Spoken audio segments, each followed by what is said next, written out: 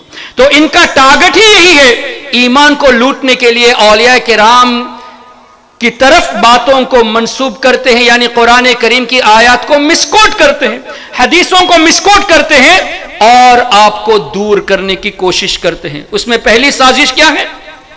Travelling to the places other than 3 مساجد. 3 مساجد کے علاوہ سفر کی تیاری کرنا یہ حدیث پاک سے منع ہے. اب اس حدیث پاک کو جو یہ پیش کرتے ہیں بخاری شریف میں بھی ہے, مسلم شریف میں بھی یہ حدیث ہے کہ حضور علیہ الصلوۃ والسلام نے فرمایا, جس کا مفہوم یہ ہے کہ اگر تم سفر کا ارادہ کرو تو 3 مساجد کے علاوہ نہیں کرنا. مسجد حرام مکہ شریف میں, مسجد نبوی شریف مدینہ شریف میں, اور مسجد اقصی شریف. ان 3 مساجد کے علاوہ زیادہ سفر نہیں باندھنا, یعنی سفر کی تیاری نہ کرنا. یہ حدیث آپ سنے ہیں کہ نہیں؟ اس حدیث کو پیش کر کے کیا یہ نہیں کہتے کہ بغداد شریف کا سفر مت کرو, اجمیر شریف کا سفر مت کرو, ناگور شریف کا سفر مت کرو, کہتے ہیں کہ نہیں؟ اب مجھے آپ بتائیے, اس حدیث میں 3 مساجد کا ذکر ہے, مساجد کا لفظ بھی موجود ہے. 3 مساجد کے علاوہ سفر کرنے کو منع فرمایا. اب ان سے پوچھئے دلی مرکز میں کیوں جاتے ہیں مسجد میں نماز پڑھنے کے لیے؟ یہ 3 مسجد کے علاوہ ہے کہ نہیں؟ غیر مقلد اپنے اپنے علاقے میں مساجد بناتے ہیں کہ نہیں؟ آپ کے چیتا کیمپ میں مساجد ہے کہ نہیں وہابیوں کی؟ کیوں مساجد بناتے ہیں؟ جب 3 مسجدوں کے علاوہ سفر ہی منع ہے تو مسجد بناتے کیوں ہو؟ اور یہ لوگ تبلیغ کرنے کے لیے جیسے پاکستان گئے رائے ونڈ, یہاں گئے سہارنپور دیوبند میں, اور وہاں بھی یہ بھی جب اپنی اپنے اجتماع کرتے ہیں تو کسی مخصوص علاقے کی طرف سفر کرتے ہیں کہ نہیں؟ باقاعدہ ٹکٹ دے کے, یعنی کنسیشن ریٹ دے کے لوگوں کو فری میں ٹکٹ بھی پرووائڈ کر کے بلاتے ہیں. سفر ہوا کہ نہیں؟ یہ سفر بھی ناجائز ہونا چاہیے. کیا کبھی انہوں نے یہ کہا کہ یہ سفر ناجائز ہے؟ کبھی یہ کہا کہ اجتماع میں آنا منع ہے؟ حدیث سے منع ہے 3 مساجد کے علاوہ سفر نہیں کرو, اس حدیث کو کبھی پیش نہیں کرتے. یہی بات مزارات اولیاء کی آتی ہے تو یہ حدیث کو پیش کرتے ہیں, جبکہ اس حدیث پاک میں مزارات کا لفظ ہے ہی نہیں, درگاہوں کا ذکر ہے ہی نہیں, قبروں کا ذکر ہے ہی نہیں, تو کیوں یہ مزارات کی بات اس حدیث کو لے کے پیش کرتے ہیں؟ یہ لوگ یہ کہنا چاہتے ہیں کہ تم لوگ مزارات کی طرف سفر کرتے ہو, یہ غلط ہے, یہ حرام ہے, حدیث میں منع کیا گیا, جبکہ حدیث میں مزارات کی طرف سفر کرنے کو منع کیا نہیں گیا. اس کے برعکس کتنی حدیثیں ہیں. ہمارے آقا صلی اللہ تعالی علیہ وسلم ہفتے میں 1 دن شہدائے احد کی مزار پہ حاضری دیتے تھے. سفر ہوا کہ نہیں؟ اسی طرح تفسیر ابن کثیر میں بھی یہ حدیث مذکور ہے کہ حضور علیہ الصلوۃ والسلام سال میں 1 مرتبہ 1 دن مقررہ پر شہدائے احد کی بارگاہ میں حاضری دیتے تھے. تو مزارات کی طرف سفر کرنے کی حدیث تو موجود ہے. اس حدیث کا مفہوم کیا ہے؟ محدثین نے اس کے بارے میں لکھا کہ چونکہ مسجد حرام میں مکہ شریف میں 1 نماز کا 1 لاکھ ثواب ملتا ہے, 1 نیکی کا ثواب 1 لاکھ ہے. مسجد نبوی شریف میں 50,000, مسجد اقصی میں 25,000. اس ارادے سے جامع مسجد دلی میں مت جانا کہ 10,000 ثواب ملیں گے. اس ارادے سے تم اجمیر شریف میں عالمگیری مسجد میں نماز مت پڑھنا کہ 5,000 ثواب ملیں گے. اور اے وہابیو, اس ارادے سے تم اپنے مرکزوں کی طرف سفر مت کرنا کہ 10,000 ثواب ملیں گے. حدیث کا مفہوم تو یہ ہے کہ 3 مساجد میں ثواب کی زیادتی ہے، فضیلت کے اعتبار سے ہے، اس کے علاوہ باقی تمام مساجد میں ثواب یکساں ہے۔ حدیث کچھ اور کہتی ہے، تم پیش کرتے ہو کچھ اور۔ اگر تمہارا یہی دعویٰ ہے کہ نہیں، اس حدیث سے تمام سفر مراد ہے اسی لیے تم مزار کو پیش کرتے ہو، تو نکاح اگر تمہارا ساؤتھ افریقہ میں ہوا تو نکاح کا سفر بھی حرام ہونا چاہیے۔ تم نکاح اپنے شہر ہی میں کرو، ساؤتھ افریقہ میں بیوی ڈھونڈنے مت جاؤ۔ اگر کسی نے اپنی بیوی کو ڈھونڈ لیا سنگاپور میں تو ظاہر نکاح کے لیے سفر کرے گا کہ نہیں؟ تو یہ سفر بھی حرام ہونا چاہیے۔ آج کل بزنس کے لیے تم بینکاک جاتے ہو، چائنا جاتے ہو، دوسرے ممالک کا سفر کرتے ہو، یہ بھی حرام ہونا چاہیے۔ لیکن جواب کیا دیتے ہیں؟ نہیں، چونکہ بزنس کا سفر حدیث سے ثابت ہے، شادی کا سفر حدیث سے ثابت ہے، اس لیے یہ حدیث پاک اس پر فٹ نہیں ہوتی۔ تو ہمارا جواب بھی سمپل ہے، مزارات پہ جانا بھی حدیث سے ثابت ہے، یہاں کیوں فٹ کرتے ہو؟ مزارات پہ جانا بھی حدیث سے ثابت ہے، یہاں کیوں فٹ کرتے ہو؟ پتہ کیا چلا؟ اولیاء کرام سے دشمنی، اور یہی وہ بیس ہے جس کی بنا پر یہ ہمارے ایمان کو لوٹنے کی کوشش کرتے ہیں۔ اور آگے بڑھتے ہیں۔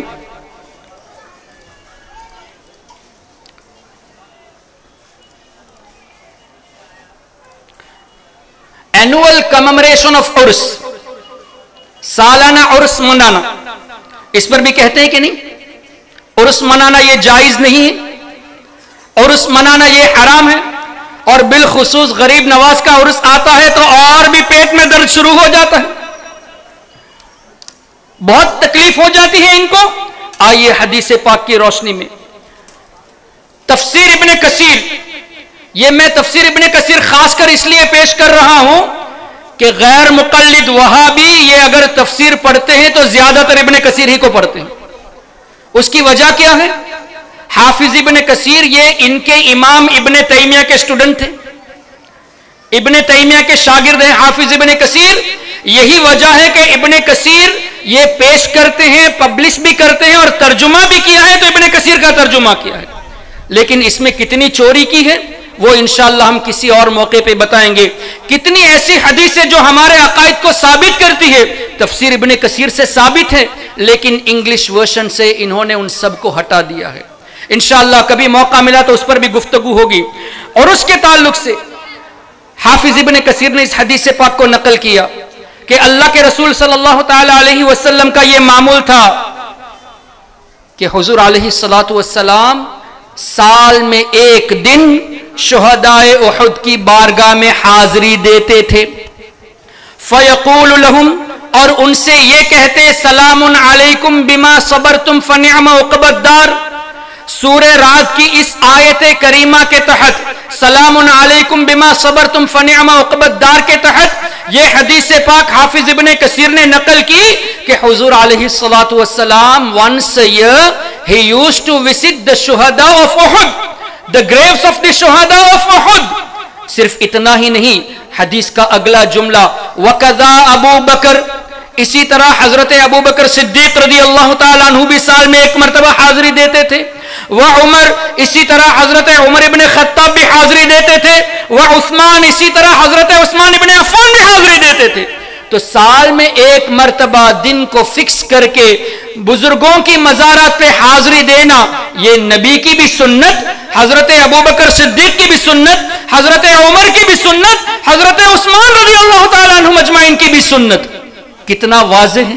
لیکن اس حدیث کو بھی انہوں نے شارٹ ورژن، مختصر ورژن جو ابن کثیر لکھی ہے عربی میں، اس میں ان تمام حدیثوں کو نکال دیا، اور خاص کر انگلش میں جو ترجمہ کیا ہے وہ شارٹ ورژن کا ترجمہ کیا ہے، اوریجنل ورژن کا ترجمہ نہیں کیا۔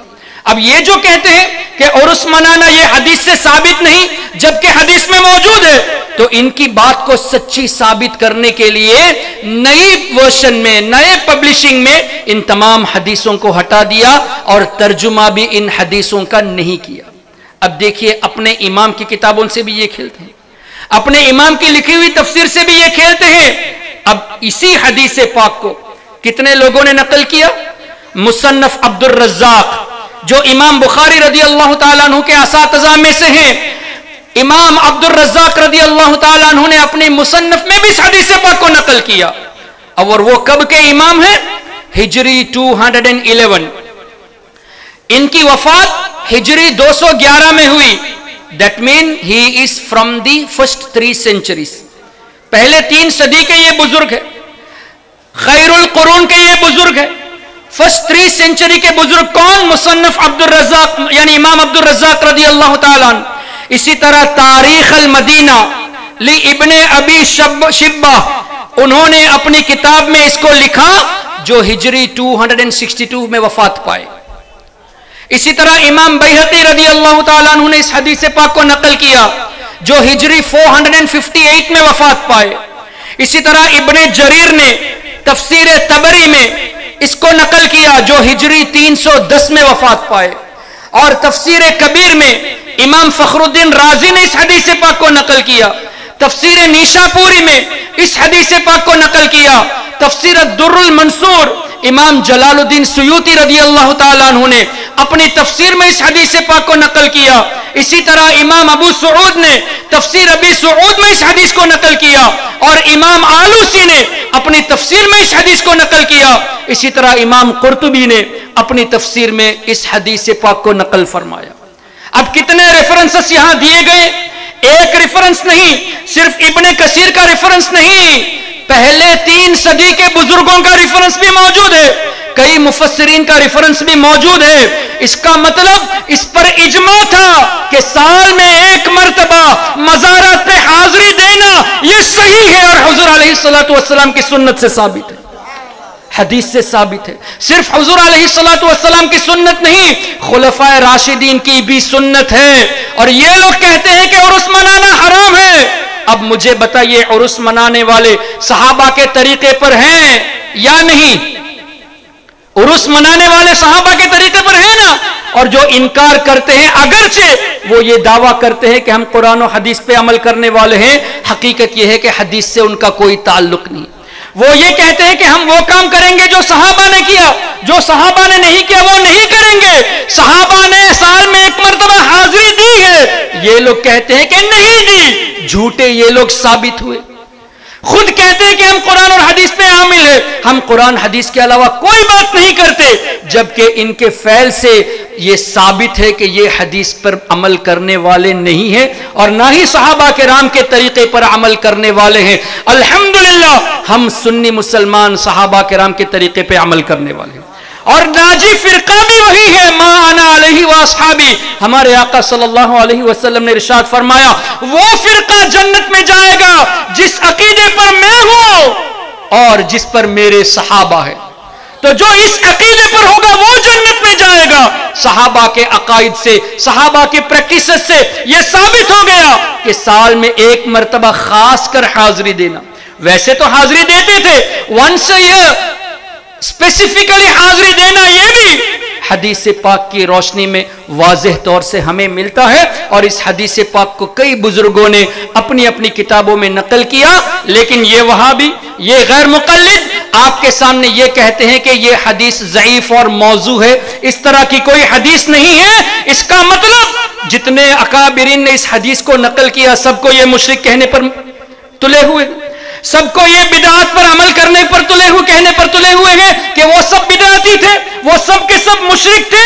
جیسا کہ حضرت نے فرمایا قرآن اور حدیث کو نہ سمجھنے کی بنا پر یہ لوگ پوری امت کو مشرک کہہ بیٹھتے ہیں. اللہ اکبر. اور آگے بڑھتے ہیں. یہ حدیث پاک تفسیر ابن کثیر میں جیسے میں نے کہا سورہ رعد کی آیت کے تحت لکھی ہوئی ہے، لیکن یہ جو انگلش ورژن آپ کے سامنے نظر آتی ہے اس میں سے اس حدیث پاک کو سرے سے ہی ہٹا دیا ہے. پوری حدیث پاک کو انہوں نے ہٹا دیا ہے. سلام علیکم بما صبرتم فنعم عقبی الدار کے بعد اس حدیث کا ذکر ہی موجود نہیں. اللہ تبارک و تعالی مردوں کو سننے کی بھی طاقت عطا فرماتا ہے اور بولنے کی بھی طاقت عطا فرماتا ہے. ہمارا عقیدہ ہے کہ نہیں، ہم یا غریب نواز کہتے ہیں تو اللہ کی عطا سے غریب نواز سنتے ہیں، یا رسول اللہ کہتے ہیں تو اللہ کی عطا سے حضور علیہ السلام ہماری آواز کو سنتے ہیں. یہ کہتے ہیں کہ نبی سنتے نہیں ہیں، فرشتے درود پہنچاتے ہیں، یہی کہتے ہیں نا. آپ جب درود و سلام پڑھتے ہو حضور علیہ الصلوۃ والسلام نہیں سنتے بلکہ فرشتے آپ کے درود کو پہنچاتے ہیں. جب سنتے نہیں تو فرشتے پہنچاتے کیوں ہیں؟ جب حضور علیہ الصلوۃ والسلام تمہارے عقیدے کے مطابق when he is unable to listen to the salam, then why are the angels presenting the salam? فرشتے سناتے ہی کیوں ہیں جب سنتے نہیں؟ اس سے پتا چلا کہ وہابی بولتا ہے مگر سمجھتا نہیں. یہ خود کہتا ہے کہ حضور علیہ الصلوۃ والسلام سنتے نہیں، ہاں فرشتے پہنچاتے ہیں. فرشتوں کا پہنچانا، اس پر تمہارا عقیدہ رکھنا، یہ خود اس بات کی دلیل ہے کہ حضور علیہ الصلوۃ والسلام سنتے ہیں. خیر وقت کی کمی ہے اس لیے میں ذرا مختصر کرتا ہوں. یہ لوگ آیت یہ پیش کرتے ہیں فَإِنَّكَ لَا تُسْمِعُ الْمَوْتَى وَلَا تُسْمِعُ الصُّمَّ الدُّعَاءَ إِذَا وَلَّوْا مُدْبِرِينَ. اور دوسری آیت یہ پیش کرتے ہیں وَمَا أَنْتَ بِمُسْمِعٍ مَّن فِي الْقُبُورِ، جس کا مفہوم یہ کہ اے نبی صلی اللہ علیہ وسلم، بقول ان کے ترجمے کے، حقیقت میں یہ مفہوم نہیں ہے according to their translation، کہ اے نبی صلی اللہ علیہ وسلم آپ مردوں کو نہیں سنا سکتے، آپ مردوں کو نہیں سنا سکتے. اور دوسری جگہ پہ وما انت بمسمع من فی القبور، اے نبی جو قبر میں ہیں ان کو آپ نہیں سنا سکتے. اگر آپ اس آیت کریمہ کو پوری پڑھیں گے اور اس کی تفسیر دیکھیں گے تو یہ بات کلیئر ہو جائے گی کہ یہاں وہ مردے مراد نہیں جو قبر میں ہیں، بلکہ یہاں وہ مراد ہے وہ کفار جو حضور علیہ الصلوۃ والسلام کو دیکھ کر بھی ایمان نہ لائے.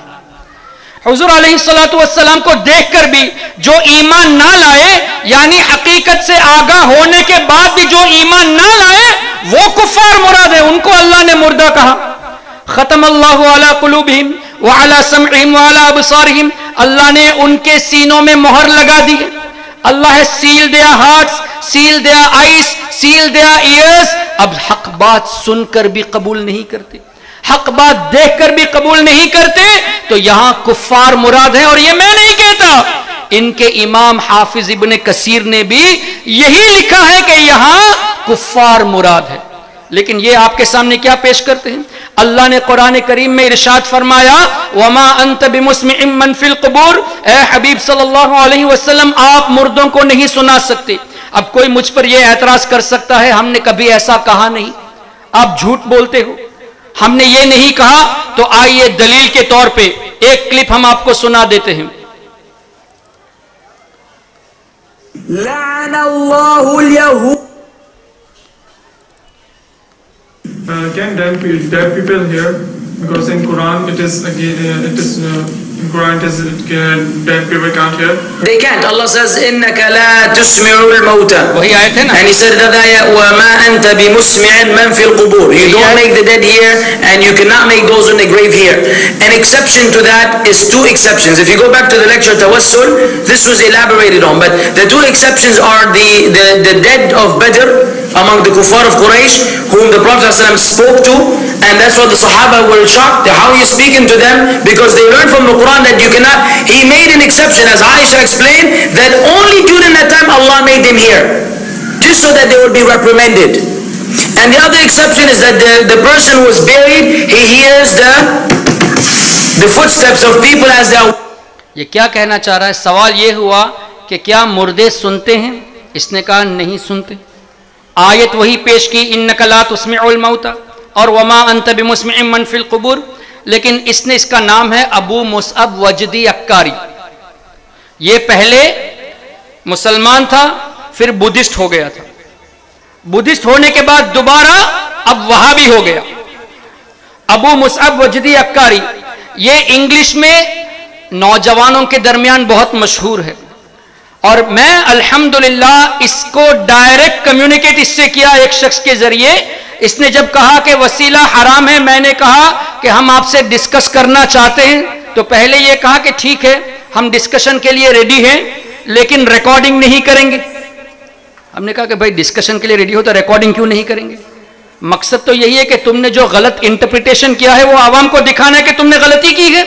کہا کہ ٹھیک ہے ہم ریکارڈنگ کریں گے لیکن گفتگو عربی میں ہوگی، انگلش میں نہیں ہوگی. تو ہم نے کہا کہ تم نے انگلش ہی میں تو یہ بکواسیں کی ہیں، تو آڈینس, انگلش سپیکنگ آڈینس ہی کو تو سمجھانا ہے کہ حقیقت کیا ہے. اب تم یہ کہو کہ عربی میں گفتگو کریں گے تو صرف عربی جاننے والا سمجھے گا, جس کو تم نے گمراہ کیا وہ کب سمجھے گا؟ تو دونوں باتوں کو انکار کر کے کہا کہ نہیں, میں آپ سے گفتگو کرنا نہیں چاہتا. یہ ہمیشہ ان لوگوں کی یہ عادت ہوتی ہے. ڈاکٹر ذاکر نائک بھی بار بار یہی کہتا ہے نا, قُلْ هَاتُوا بُرْهَانَكُمْ إِن كُنتُمْ صَادِقِينَ. کوئی بھی اگر کوئی بات پیش کرے تو دلیل پوچھو. اس پر ضروری ہے کہ جو بات پیش کرے اس پر دلیل بھی پیش کرے. تو مجھ سے بھی کوئی سوال کرتا ہے تو میں کہتا ہوں کہ بھائی دلیل دو, اور میں تو فنگر ٹپس پہ آپ کو ریفرنس دے رہا ہوں. لوگ یہ نہیں دیکھتے کہ یہ جو ریفرنس دے رہا ہے اس کو جا کے دیکھے کہ واقعی میں صحیح ریفرنس دیا ہے کہ نہیں.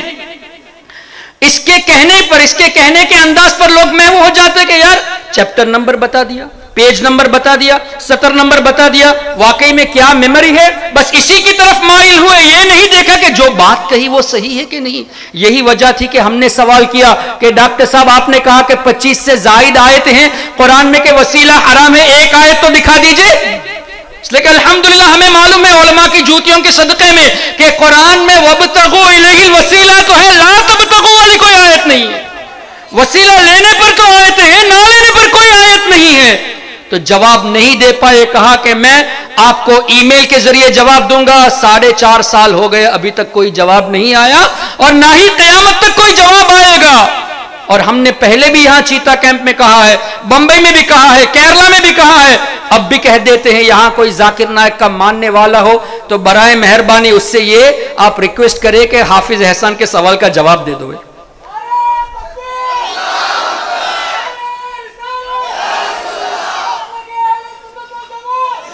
اور یہ سوال صرف میرا نہیں ہے, کروڑوں سنی مسلمانوں کے دلوں میں یہ سوال چھپا ہوا ہے. سب کو تم نے کنفیوز کر دیا کہ 25 آیتیں وسیلے کو حرام قرار دیتی ہیں. ہمارے کتنے نوجوان کنفیوز ہو کر وسیلے کو چھوڑ دیے گئے. تو سب ان کروڑوں نوجوانوں کو ان کے ایمان کو بچانے کے لیے الحمدللہ ہم نے یہ سوال کیا اور آج تک جواب نہیں, اور نہ ہی قیامت تک کوئی جواب آئے گا. اس لیے کہ ایسی کوئی آیت نہیں ہے. اس لیے ہم گزارش کرتے ہیں اب بھی اگر کوئی اس کے فینس یہاں پہ ہو تو پلیز, کافی فینس نے ای میل کر کے کہا بھی کہ سری لنکا والوں کا جواب دے دو. جواب نہیں دیا تو الحمدللہ کافی لوگ اس کلپ کو دیکھ کر توبہ کر کے سنی بن گئے الحمدللہ. اور ہم آپ کو دعوت بھی دیتے ہیں, اگر آپ سچے ہو, اگر آپ ذاکر نائک اور ان جیسے وہابی سپیکرز کی باتوں کو سن کر کنفیوز ہو چکے ہو تو آپ سامنے جا کر پوچھو کہ ایک آیت ثابت کر دو وسیلہ حرام ہے, ہم چھوڑ دیں گے. اور وہ ثابت نہ کرے تو سمجھ لینا قرآن پر انہوں نے جھوٹ باندھا ہے. اور جو آدمی قرآن سے کھیلے کیا اس کی تقریر آپ سنو گے, چاہے کتنے ہی ریفرنس دے دے قرآن پر, جھوٹ باندھے قرآن کی آیتوں کے نام پر, یہ کہے کہ یہ حرام وہ حرام جبکہ ایک آیت بھی پیش نہ کر سکے. ارے تم نے کہا کہ 25 سے زیادہ ہے اور تم فنگر ٹپس پہ ریفرنس دیتے ہو, ہم کو 25 نہیں ایک ریفرنس دے دو, ایک آیت کریمہ دے دو. کیوں نہیں دیتے؟ پتہ یہ چلا کہ یہ جھوٹے ہیں. اور اس سے پہلے کچھ سری لنکا کے لوگوں نے ایک کلپ بنائی تھی جس میں یہ کہا کہ سری لنکا کے لوگوں نے ڈاکٹر ذاکر نائک سے سوال کیا وسیلہ حرام ہے, 25 آیتیں ہیں, وہ کون سی ہیں؟ آئیے ہم وہ آیتیں پیش کرتے ہیں کہہ کے آیتیں وہی دی جو بتوں کے پوجا کے تعلق سے. وسیلے کا مطلب کیا ہے؟ فار ایگزامپل آپ نے یہ دعا کی, یا اللہ میرے ماں باپ کے صدقے میں میری مغفرت فرما, اس دعا کو کیا آپ حرام کہیں گے؟ یا اللہ میرے ماں باپ کے صدقے میں میری فلاح حاجت کو پوری فرما, یہ ہے وسیلہ. یا اللہ تیرے نبی صلی اللہ علیہ وسلم کے صدقے میں میرا یہ بگڑا ہوا کام بنا دے, یہ ہے وسیلہ. دعا اللہ سے کرنا اور اللہ کے محبوب بندوں کا وسیلہ پیش کرنا. اب اس پر یہ کہتے ہیں کہ جن لوگوں نے اللہ کے سوا بتوں کی پوجا کی, اب مجھے بتائیے بتوں کی پوجا کہاں اور اللہ سے دعا وسیلے کے ساتھ کرنا کہاں؟ کتنا عظیم ڈیفرنس ہے. ایسے ہی لوگوں کے بارے میں حضرت عبداللہ ابن عمر رضی اللہ تعالیٰ عنہما نے فرمایا کہ وہ بدترین مخلوق ہے جو قرآن کی وہ آیتیں بتوں کے تعلق سے جو نازل ہوئی ان کو نیک بندوں پر فٹ کرتے ہیں. اب حضرت عبداللہ ابن عمر رضی اللہ تعالیٰ عنہما کی ان کے قول کے مطابق جتنے بھی وہابی غیر مقلد اولیاء کرام کے تعلق سے وہ آیتیں پیش کرتے ہیں جو بتوں کے تعلق سے نازل ہوئی تھی, according to the hadith, according to the sahabi rasul they are the worst creation, بدترین مخلوق ہے. ہم نہیں کہتے. بخاری شریف کی حدیث ہے, حضرت عمر ابن خطاب کے صاحبزادے نے فرمایا کہ ایسے لوگ بدترین مخلوق ہیں. تو اگر ہم نے کہہ دیا کہ قرآن پر تم نے جھوٹ باندھ کر تم بدترین مخلوق میں شامل ہو گئے تو تمہیں برا نہیں ماننا چاہیے, اس لیے کہ حضرت عبداللہ ابن عمر نے یہ فرمایا اور قرآن کریم سے بھی ثابت ہے اولئک ہم شر البریہ, یہ بدترین مخلوق میں سے ہے. ایک اور سپیکر ہے, یہ بھی انگلش سپیکنگ میں ذرا آج کل بہت آگے ہے, اس کی بھی آپ ذرا سن لیجئے تاکہ اور واضح ہو جائے. The scholars say that dead people don't hear. Even the Prophet ﷺ, though he is dead, he is buried in his grave, he doesn't hear what's going on. کیا بولے؟ مردہ نہیں سنتے. Even the Prophet doesn't hear. یہاں تک کہ نبی بھی نہیں سنتے. دوبارہ سن لیجئے اس کو. The scholars say that dead people don't hear. Even the Prophet ﷺ, though he is dead, he is buried in his grave, he doesn't hear what's going on. صاف ہو گئی نا. He is dead, he is in the grave, he doesn't hear what is going on.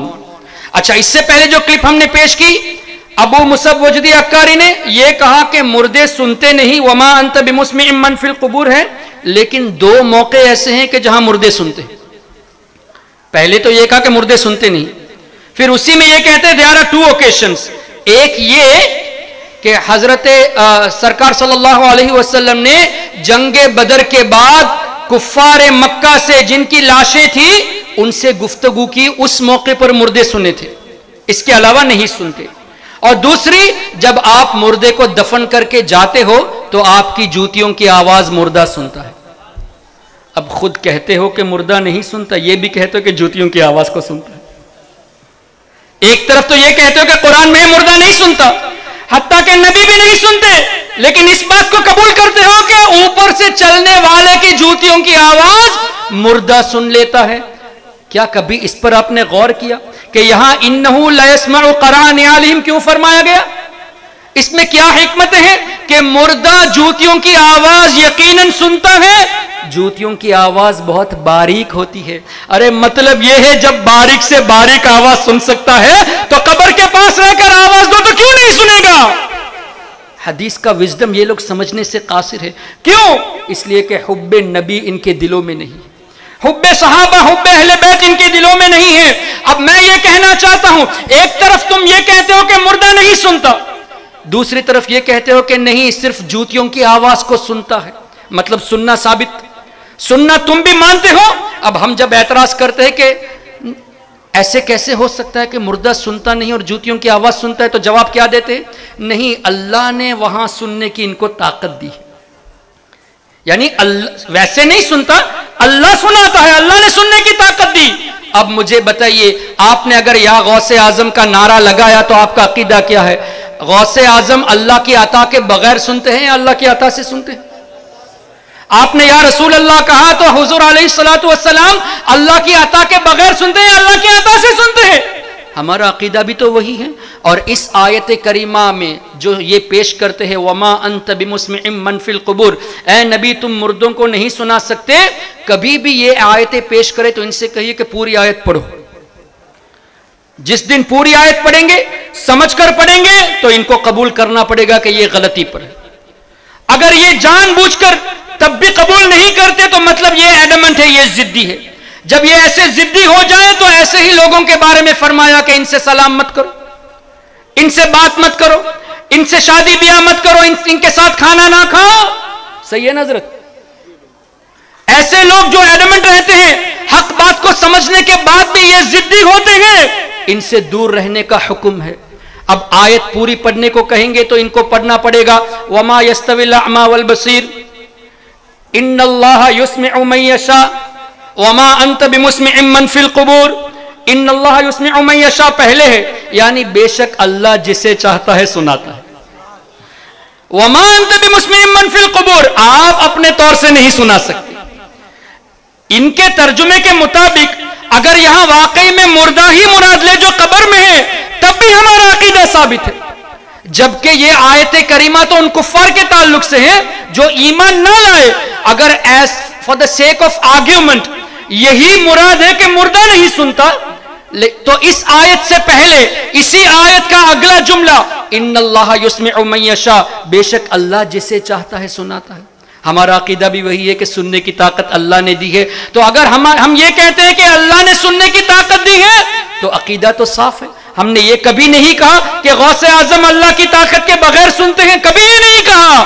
عقیدہ تو وہی ہے. تو الحمدللہ for the sake of argument if we take this verse according to you for the real dead, still our aqidah is proven from the very verse of the Quran. اسی آیت سے ہمارا عقیدہ ثابت ہے الحمدللہ ثم الحمدللہ. لیکن یہ لوگ اس سے لوگوں کو اس چیز سے دور کرتے ہیں اور مسکوٹ کرتے ہیں. اب آئیے، ایک تو سننے کی بات کی، دوسری بات کرنے کی.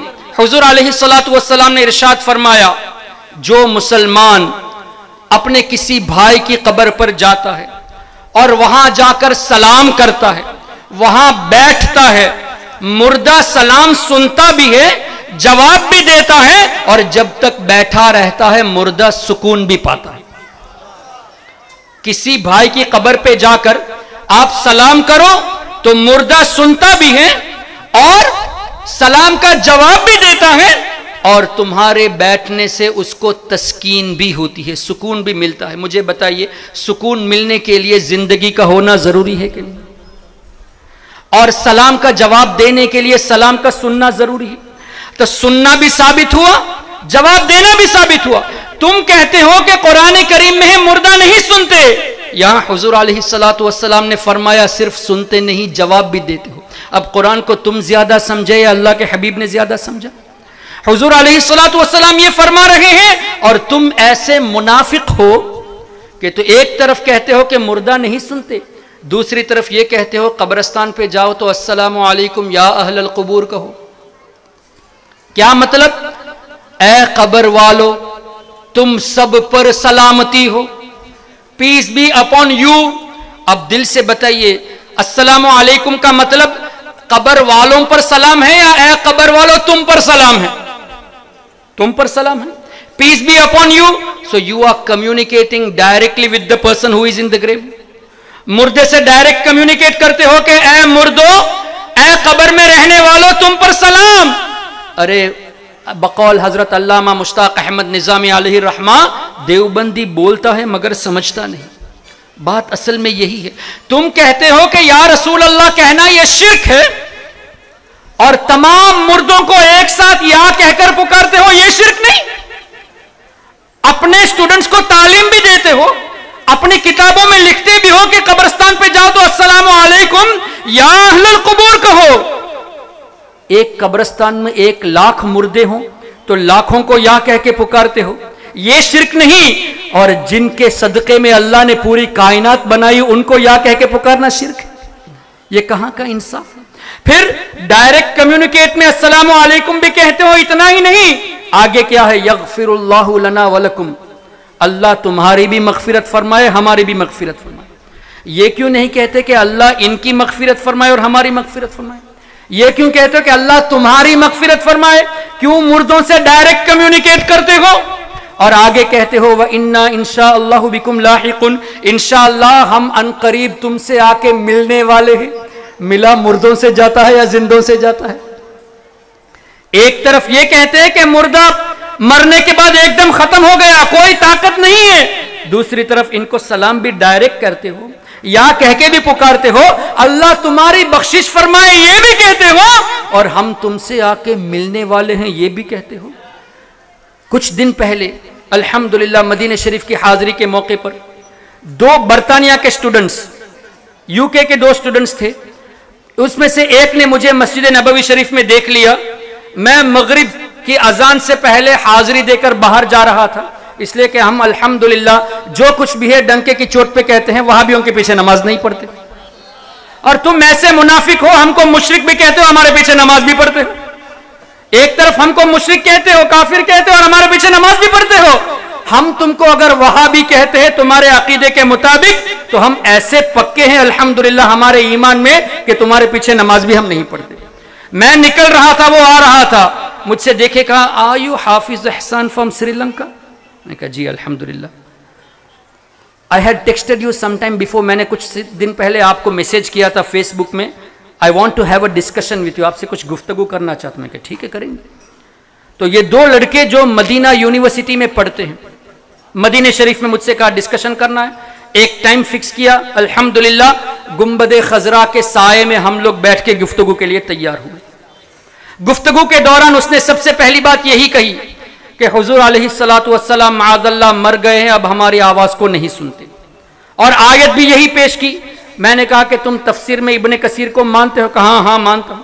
ابن تیمیہ کو مانتے ہو؟ کہا مانتا ہوں. میں نے کہا تمہارے امام ابن تیمیہ نے لکھا کہ مردوں کو زندوں کے اعمال دکھائے جاتے ہیں, اور حافظ ابن کثیر نے کہا, حدیث تو کئی بزرگوں نے لکھی ہے, حافظ ابن کثیر نے بھی لکھا کہ حضور علیہ السلام نے فرمایا کہ جب تم اپنے بھائی کی قبر پہ جاؤ تو سلام کرتے ہو تو مردہ سلام کا جواب بھی دیتا ہے اور تسلی بھی پاتا ہے تمہارے بیٹھنے پر.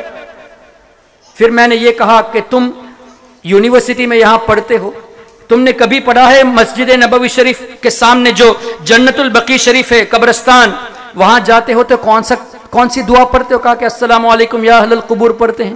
میں نے کہا کیسے آدمی, یا رسول اللہ کہنا شرک بولتے ہو اور تمام قبر والوں کو یا کہہ کے پکارتے ہو.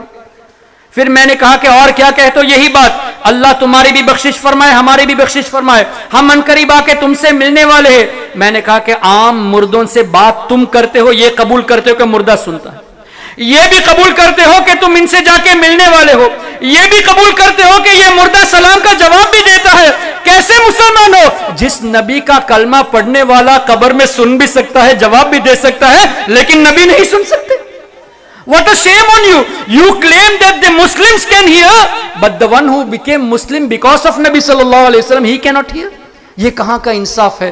الحمدللہ اس گفتگو میں وہ ایسا مطلب شرمندہ ہوا کہ کہا کہ میں مزید ریسرچ کر کے آپ سے گفتگو کرنے آؤں گا.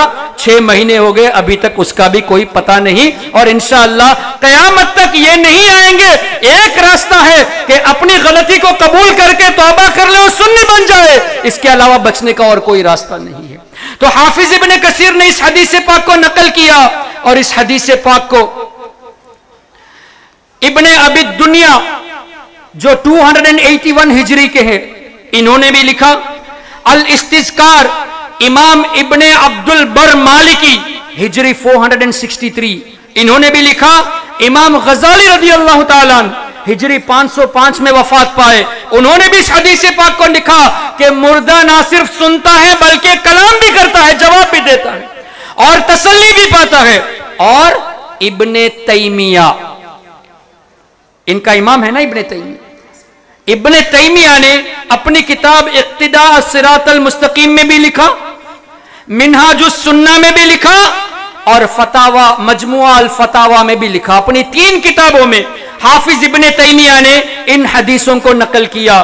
تم کہتے ہو مردہ نہیں سنتے اور تم ابن تیمیہ کی تقلید بھی کرتے ہو. ہم سے کہتے ہو تقلید کرنا شرک ہے, لیکن تقلید خود ابن تیمیہ کی کرتے ہو. امام ابن تیمیہ نے, تمہارے امام نے بھی اپنی 3 تصنیف کا ریفرنس میرے پاس ہے, اقتداء الصراط المستقیم, منہاج السنہ اور مجموعہ الفتاوی, تینوں کتابوں میں ان حدیثوں کو لکھا. اور اسی طرح امام جلال الدین سیوطی نے اپنی تفسیر میں فتاوی للحاوی میں لکھا, اور ملا علی قاری رحمت اللہ علیہ نے مرقات میں اس حدیث پاک کو نقل کیا. اب تم یہ کہتے ہو مردہ نہیں سنتے, جبکہ تمہارے امام نے بھی کہا, ہمارے امام نے بھی کہا. اس کا مطلب کیا ہوا؟ تم نہ اپنے امام کی پیروی کرتے ہو, نہ ہمارے امام کی پیروی کرتے ہو, تم سرے سے قرآن کو اور حدیث کو مسکوٹ کرتے ہو. اب یہ ایسے چور ہیں کہ آپ کے سامنے قرآن کو بھی مسکوٹ کرتے ہیں, حدیث کو بھی مسکوٹ کرتے ہیں, اور کہتے ہیں کہ ہم قرآن و حدیث پر عمل کرنے والے ہیں. ہم حدیث کے علاوہ کوئی چیز قبول نہیں کرتے, قرآن کے علاوہ کوئی چیز قبول نہیں کرتے. ارے قرآن و حدیث کی روشنی ہی میں ثابت ہے کہ مردہ سنتا ہے, اللہ نے سننے کی طاقت دی ہے, اور تم کہتے ہو کہ نہیں سنتے. اس کا مطلب جو قرآن سے کھیلتا ہے وہ وہی آتنکواد ہے. آئیسس کا نام تو سنا ہے نا آپ نے, اسی طرح داعش کا نام سنا ہے. ان لوگوں کی وجہ سے آج سنی مسلمان بھی بدنام ہے کہ مسلمان آتنکواد ہے. حقیقت یہ ہے کہ سنی آتنکواد ہرگز نہیں, اور جو آتنکواد ہے وہ وہابی ضرور ہے. جو ٹیررسٹ ہیں وہ وہاں بھی ضرور ہیں. آپ دیکھ لیجئے آئیسس یہ جو کتاب کو پروموٹ کرتے ہیں وہ ابن عبد الوہاب نجدی کی کتاب التوحید ہے. اس کتاب کو پروموٹ کرتے ہیں جو امام الوہابیہ نے لکھی. اس کا مطلب اسی عقیدے کے یہ ماننے والے ہیں. کوئی بھی سنی مسلمان ایکسٹریمزم کو قبول نہیں کرتا، اس لیے کہ اسلام تو پیس کا میسج دے رہا ہے. ہمارا پہلا پیغام کیا ہے؟ ملتے وقت السلام علیکم، پیس بی اپون یو. جو پیس کا میسج دے وہ کہاں سے ایکسٹریم ہو سکتا ہے؟ اور یہ لوگ آج غیر مسلم ہم پر یہ الزام لگاتے ہیں کہ مسلمان they are extremist, they are killing the women, they are killing the children, they are killing the elderly people. ہوتا ہے کہ نہیں؟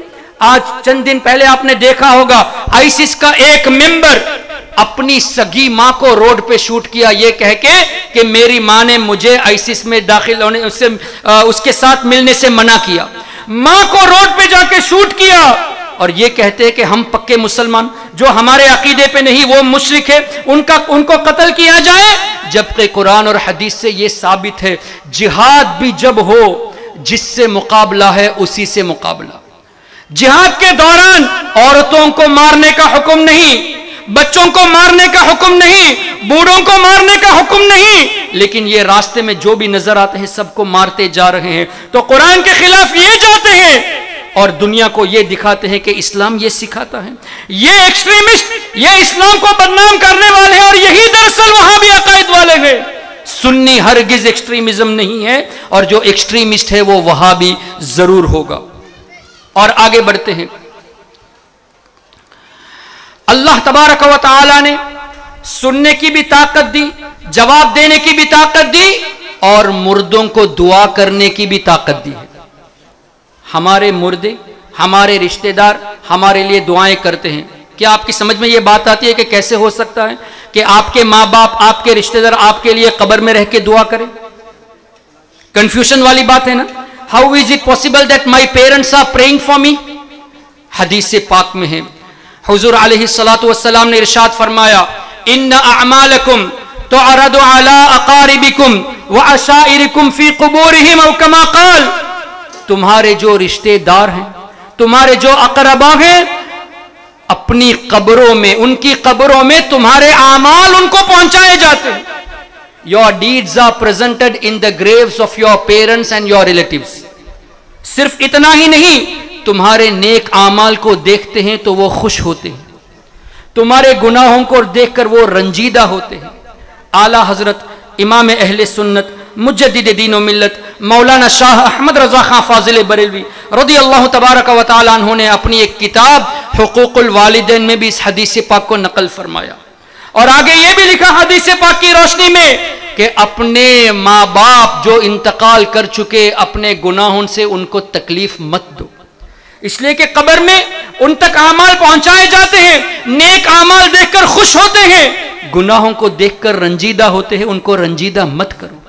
آگے حدیث کے جملے حضور علیہ الصلوۃ والسلام نے ارشاد فرمایا یہ والدین تمہارے لیے دعا کرتے ہیں اللہم لا تمتہم حتی تہدیہم کما ہدیتنا. اللہ اکبر.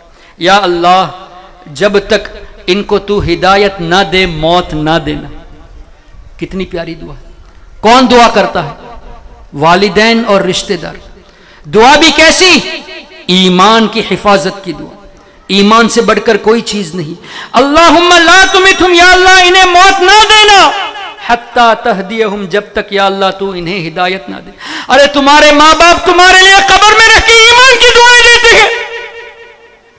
جب ماں باپ عام مسلمان تمہارے رشتہ دار تمہارے بھائی بہن تمہارے لیے قبر میں رہ کر ایمان کے لیے دعائیں کرتے ہیں تو حضور علیہ الصلوۃ والسلام اگر ہماری بھلائی کے لیے قبر انور سے دعا کرے تو کیسے شرک؟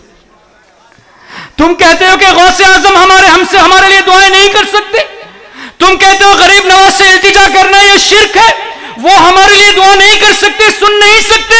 ارے تمہارے عام مردے سنتے ہیں اور دعائیں بھی کرتے ہیں. تمہارے امام نے بھی اس حدیث کو نقل کیا، حافظ ابن کثیر نے بھی نقل کیا، ابن تیمیہ نے بھی نقل کیا. محترم حضرات مجھے بتائیے حدیث کی کتابوں میں واضح طور سے موجود ان کے اماموں نے بھی اس حدیث کو نقل کیا کہ مردے سنتے بھی گئے, دیکھتے بھی گئے, پہچانتے بھی ہیں اور ایمان کی دعائیں بھی دیتے. لیکن یہ لوگ حضور علیہ الصلوۃ والسلام, صحابہ کرام, اہل بیت اطہار اور اولیاء کرام کی بات آتی ہے تو شرک کہتے ہیں. کیا یہ انصاف ہے؟ کیا یہی اسلام ہے؟ نبی کی بات پہ شرک کہتے ہو. اور اپنے امام نے جب لکھا کہ مردے سنتے ہیں تو کبھی اس کو شرک نہیں کہا تم. سلام قبرستان میں جا کے کرتے ہو تو کبھی یہ اعتراض نہیں کیا کہ مردے نہیں سنتے, پھر بھی سلام کرتے ہو. یہی بات نبی کی آئی تو فوراً اعتراض کہ نبی نہیں سنتے. اس سے کیا پتہ چلا کہ نبی کی محبت دلوں میں نہیں ہے. ہمارا جھگڑا تم سے اسی بات پر ہے کہ تم ایسی باتوں پہ کبھی اعتراض نہیں کیے. نبیوں کی بات آئی, اولیاء کرام کی بات آئی تو فوراً اعتراض کرتے ہو, اور وہ بھی قرآن کو مسکوٹ کرتے ہو. شرم نہیں آتی؟ تم نبی کا کلمہ پڑھنے کے باوجود بھی نبی کی باتوں پر عمل نہیں کرتے, ایمان نہیں لاتے. کیا یہ اسلام ہے؟ کیا یہ تمہارا اسلام ہے؟ اپنے آپ کو پکے مسلمان کہتے ہو, مردوں کی عام مردوں کی بات پہ کبھی اعتراض نہیں کیے, حضور کی بات پہ اعتراض کر دی. اللہ اکبر. اللہ تبارک و تعالی نے قرآن کریم میں ارشاد فرمایا, قل یتوفاکم ملک الموت الذی وکل بکم ثم الی ربکم ترجعون, کہ اللہ تعالیٰ نے ملک الموت کو روح قبض کرنے پر مقرر فرمایا. اب روح قبض کرنے پر فرشتہ ملک الموت حضرت اسرائیل علیہ السلام کو مقرر فرمایا, یعنی وہ فرشتہ سب کی روح قبض کرتا ہے. ایک ریسرچ کے مطابق آج دنیا میں 1 سیکنڈ میں 2 آدمی کی موت ہوتی ہے. کم بھی ہو سکتا ہے, زیادہ بھی ہو سکتا ہے. ہم 2 آدمی کی موت کو لے کے چلتے ہیں. کیا ہر آدمی چیتا کیمپ ہی میں مرتا ہے؟ کوئی یہاں مرا, کوئی کسی اور شہر میں مرا, کسی کا انتقال پیرس میں ہوا, کسی کا انتقال لندن میں ہوا, کسی کا انتقال سری لنکا میں ہوا. 1 سیکنڈ میں 2 آدمی تو 1 منٹ میں 120 ہوئے کہ نہیں؟ 120 آدمی کی روح کو 1 ہی منٹ میں ملک الموت قبض کر سکتا ہے. اور روح قبض کرنے کے لیے یہ جاننا ضروری ہے کون کب مرے گا اور کہاں مرے گا. بغیر یہ جانے کہ آپ کی موت کب آنے والی ہے اور کہاں پر آنے والی ہے, ملک الموت کیسے قبض کرے گا؟ اگر تم انکار کرو گے تو مطلب قرآن کی آیت کا تم انکار کرتے ہو. اللہ نے جب فرمایا ملک الموت کو ہم نے مقرر فرمایا تو اس کا مطلب ملک الموت جانتا ہے آپ میں سے کون کب مرے گا, کہاں پہ مرے گا. اللہ نہ کرے کبھی زلزلہ آ گیا, سونامی آ گیا, ہزاروں کی موت ایک ساتھ ہوتی ہے, اور ان ہزاروں میں کبھی ایسا بھی ہوتا ہے 3 دن کے بعد کوئی آدمی زندہ نکلا, 4 دن کے بعد کوئی بچہ زندہ نکلا. مطلب ملک الموت یہ بھی اللہ کی عطا سے جانتا ہے کہ ان ہزاروں میں کس کس کو مرنا ہے اور کس کو نہیں مرنا. اور ہزاروں کی موت ایک بم بلاسٹ میں ایک ہی وقت میں ہو جاتی ہے تو سب کی روح کو ایک ہی وقت میں قبض کرنے کی طاقت اللہ نے دی ہے کہ نہیں؟ یہ جانا کہ نہیں کہ اس کی موت اس وقت فکس ہو چکی ہے, اور اسی موقع پر اگر کسی کا انتقال سری لنکا میں ہوا تو وہاں پہنچنے کی طاقت اللہ نے دی ہے کہ نہیں؟ اب حدیث کی روشنی میں پتا چلا ملک الموت کے سامنے پوری دنیا ایک تھالے کی طرح ہے, سب انسان اس کے سامنے ان کے سامنے ہیں, اور وہ جانتے ہیں جس کی روح نکالنے کا وقت آ جاتا ہے آسانی سے روح نکال لیتی.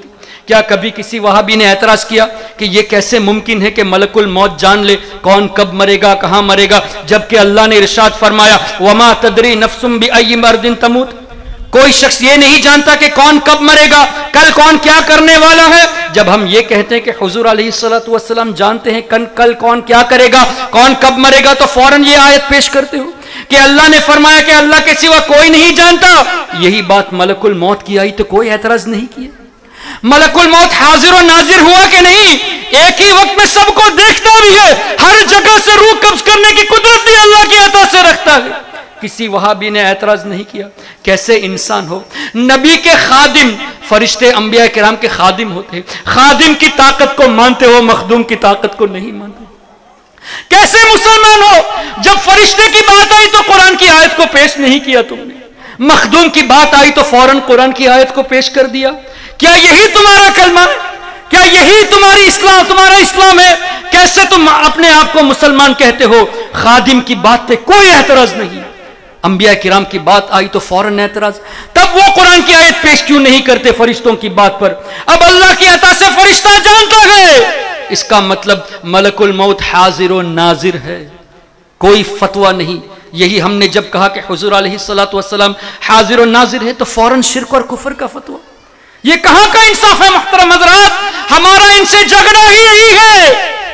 اور اس بات کو دودھ کا دودھ اور پانی کا پانی کئی ہمارے اکابر نے کیا، اور پچھلی صدی میں جب یہ ہنگامہ بڑھتا گیا، ایک طرف سے وہابیوں نے تیر شروع کر دی، ایک طرف سے دیوبندیوں نے تیر اندازی شروع کر دی، ایک طرف سے قادیانی نے شروع کر دی، چاروں طرف سے جب وار ہوئے، ایمان کو لوٹنے کی کوشش کی گئی، تو اللہ تعالیٰ نے اعلیٰ حضرت امام اہل سنت مجدد دین و ملت پروان شمع رسالت امام عشق و محبت امام شاہ احمد رضا خان فاضل بریلوی رضی اللہ تعالیٰ عنہ کو حضور علیہ الصلوۃ والسلام کے معجزات میں سے ایک معجزہ بنا کر بھیجا، اللہ کی نشانیوں میں سے ایک نشانی بنا کر بھیجا، مجدد وقت بنا کر بھیجا، اور اعلیٰ حضرت نے قرآن اور حدیث کی روشنی میں ہمارے سامنے واضح طور سے پیش کر دیا کہ یہ وہابی قرآن کو مسکوٹ کرتا ہے۔ اعلیٰ حضرت نے واضح طور سے پیش کر دیا کہ عرس منانا ان بزرگوں سے ثابت ہے، اور مردوں کا سننا ان بزرگوں سے حدیث کی کتابوں میں ثابت ہے، اولیاء کرام کی مدد کرنا اولیاء کرام کا یہ بھی قرآن اور حدیث سے ثابت ہے۔ اعلیٰ حضرت نے یہی تو احسان ہم پر کیا ہے، کوئی نیا دین نہیں لائے۔ تم بریلویوں کو یعنی اعلیٰ حضرت کے ماننے والے کو مشرک کہتے ہو اس بنا پر کہ یہ عرس مناتے ہیں، یہ میلاد مناتے ہیں، یہ وسیلہ لیتے ہیں، یہ توسل لیتے ہیں، یہ توسل کے قائل ہیں، یہ بزرگوں سے مدد لیتے ہیں۔ ارے تمہارے امام نے بھی تو کہا کہ مردہ دعا کرتا ہے، تب کیوں تم نے فتویٰ نہیں لگایا؟ ابن تیمیہ پر شرک کا فتویٰ کیوں نہیں لگایا؟ صرف اعلیٰ حضرت کو کیوں ٹارگٹ کرتے ہو؟ مطلب یہ ہے یہاں بات واضح ہو چکی کہ اعلیٰ حضرت نے چور کو چور ثابت کر کے دکھا دیا، اب تم سے یہ برداشت نہیں ہوا، تمہاری حقیقت ظاہر ہو گئی، تم سے یہ برداشت نہیں ہوا تو اعلیٰ حضرت کو بدنام کرنے کے لیے اپنی بزرگوں کی کتابوں میں جو یہ عقائد ثابت ہوتے ہیں ان حدیثوں کو ترجمے سے ہٹا دیا، اور نئی پرنجوں کی سب مختصر شارٹ ورژن کر دی۔ ابن کثیر کی بھی شارٹ ورژن آ گئی، جلالین کی بھی شارٹ ورژن آ گئی، مشکات شریف کی بھی شارٹ ورژن آ گئی، بخاری کی بھی شارٹ ورژن آ گئی۔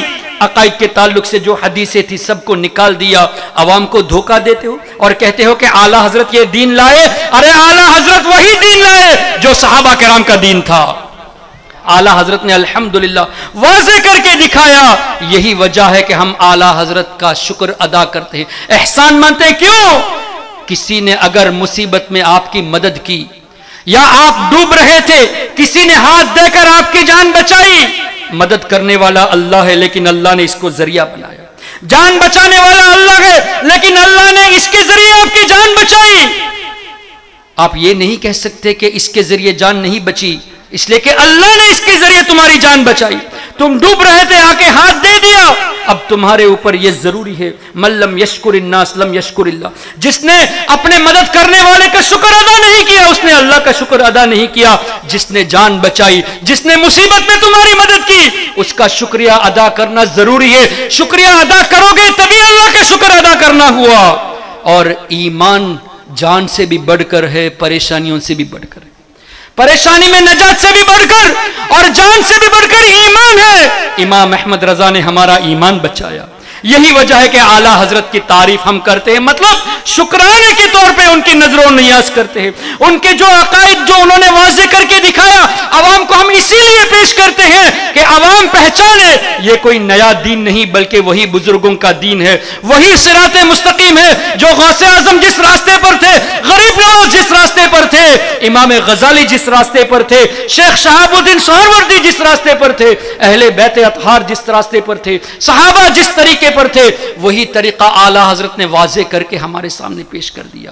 اور دیوبندی، اللہ اکبر، وقت کی کمی ہے، اجازت ہے 10-15 منٹ کی؟ اچھا الحمدللہ، وقت کی کمی ہے، پھر بھی میں مختصر آپ کو بتانے کی کوشش کروں گا۔ یہ دیوبندی کہتے ہیں کہ اعلیٰ حضرت برٹش کے ایجنٹ ہے، کہتے ہیں کہ نہیں؟ یہ دیوبندی کہتے ہیں کہ اعلیٰ حضرت یہ برٹش کے ایجنٹ تھے، کیوں کہتے ہیں؟ اعلیٰ حضرت نے ایک کتاب لکھی جس میں یہ ثابت کیا کہ ہندوستان دارالاسلام ہے۔ اس کتاب کی بنا پر انہوں نے کہا کہ یہ برٹش کے ایجنٹ ہیں جبکہ تمہارے امام اشرف علی تھانوی نے بھی یہ کہا کہ ہندوستان دارالاسلام ہے. تو اگر اس بنا پر اعلی حضرت ایجنٹ ہوئے تو تمہارے کہنے کے مطابق تمہارا امام اشرف علی تھانوی بھی برٹش کا ایجنٹ ہونا چاہیے. لیکن اس بات کو تم لوگوں سے چھپاتے ہو. تمہارا مقصد کسی بھی طرح اعلی حضرت امام احمد رضا کو بدنام کرنا ہے. کیوں پتہ ہے؟ وجہ یہ ہے کہ تمہارے ان اکابر نے جب یہ کہا کہ معاذ اللہ اللہ جھوٹ بول سکتا ہے، اور ایک جگہ یہ بھی لکھا کہ اللہ جھوٹ بول چکا معاذ اللہ. تمہارے بزرگوں نے یہ بھی لکھا کہ حضور علیہ الصلوۃ والسلام کا علم غیب، اس میں کیا خاصیت ہے؟ ایسا علم تو پاگل بچہ اور جانور کو بھی ہے. تمہارے بزرگوں نے یہ لکھا حضور علیہ الصلوۃ والسلام کے بعد اگر کوئی نبی آئے تو خاتم النبیین تو حضور ہی رہیں گے، دوسرا نبی آ سکتا ہے. جب ایسے عقائد تمہارے بزرگوں نے لکھا تو اس دور میں اعلی حضرت امام اہل سنت نے قرآن اور حدیث کی روشنی میں ان سب کا رد فرمایا اور ایمان کی حقیقت سے ہم سب کو آگاہ فرمایا. اس جلن کی بنا پر تم اعلی حضرت امام احمد رضا کے خلاف بولتے ہو. آئیے ایک دو بات ہم آپ کے سامنے پیش کرتے ہیں. آپ کس وجہ سے اعلی حضرت امام احمد رضا سے بغض رکھتے ہو، اور یہ بھی پیش کرنا چاہتے کہ تمہارے ملاؤں نے کیسی کیسی باتیں پیش کر دی ہے. اللہ اکبر. اس پر میں زیادہ نہیں بلکہ ایک دو بات. اشرف علی تھانوی، اس کے ایک چاہنے والے نے خواب دیکھا کہ حضور علیہ الصلوۃ والسلام اردو میں کلام فرماتے ہیں. حضور علیہ الصلوۃ والسلام اردو میں کلام فرماتے ہیں. تو اس نیک شخص نے، ان کے مطابق وہ صالح ہے، اس شخص نے پوچھا کہ یا رسول اللہ آپ تو عربی ہے، آپ کو اردو کیسے آ گئی؟ تو خواب میں حضور علیہ الصلوۃ والسلام فرماتے ہیں کہ جب سے علماء دیوبند سے میرا کنیکشن ہو گیا میں اردو سیکھ چکا. معاذ اللہ رب العالمین. ارے ایک جگہ تم یہ لکھے کہ یا رسول اللہ کہنا شرک ہے، اور خواب میں تم یا رسول اللہ کہتے ہو. اور حضور علیہ الصلوۃ والسلام کی خواب میں اس بات کو تم چھاپتے بھی ہو، مطلب تم نے خواب کو دلیل بنا لیا. اور تیسری بات تمہارا یہ کہنا ہے معاذ اللہ نبی مر کر مٹی میں مل گئے، تو یہاں زندگی کیسے ثابت ہو گئی؟ کہ تمہارے عقیدے کے مطابق، تمہارے خواب کے مطابق جو تم نے لکھا کہ حضور علیہ الصلوۃ والسلام 1400 سال یعنی 1300 سال پہلے وفات پا چکے، ایک جگہ یہ لکھے کہ مر کر مٹی میں مل گئے، دوسری جگہ یہ لکھتے ہو کہ علماء دیوبند سے رابطہ بھی ہے. تو مر کر مٹی میں مل گئے تو 1300 سال کے بعد علماء دیوبند سے کیسے رابطہ ہوا؟ اور اردو کا سیکھنا اس بات کی دلیل ہے کہ تمہارے اس عقیدے کے مطابق حضور علیہ الصلوۃ والسلام اب بھی زندہ ہے. یہ ڈبل پالیسی کیوں؟ ایک جگہ یہ لکھتے ہو کہ مر کر مٹی میں مل گئے، دوسری جگہ دیوبند کے مدرسے کو تم چرچا دینے کے لیے، اس کی افضلیت بیان کرنے کے لیے جھوٹا خواب پیش کرتے ہو. شرم آنی چاہیے تمہیں. اسی طرح تمہارے امام قاسم نانوتوی نے یہ لکھا البراہین القاطیہ میں، رشید احمد گنگوہی نے یہ لکھا کہ نبی اکرم صلی اللہ علیہ وسلم کا علم قرآن سے ثابت نہیں ہے. حضور علیہ الصلوۃ والسلام سے زیادہ شیطان اور ملک الموت کا علم ہے. یہ لکھا کہ ملک الموت کا علم ثابت ہے، شیطان کا علم ثابت ہے، نبی کریم صلی اللہ علیہ وسلم کا علم ثابت نہیں.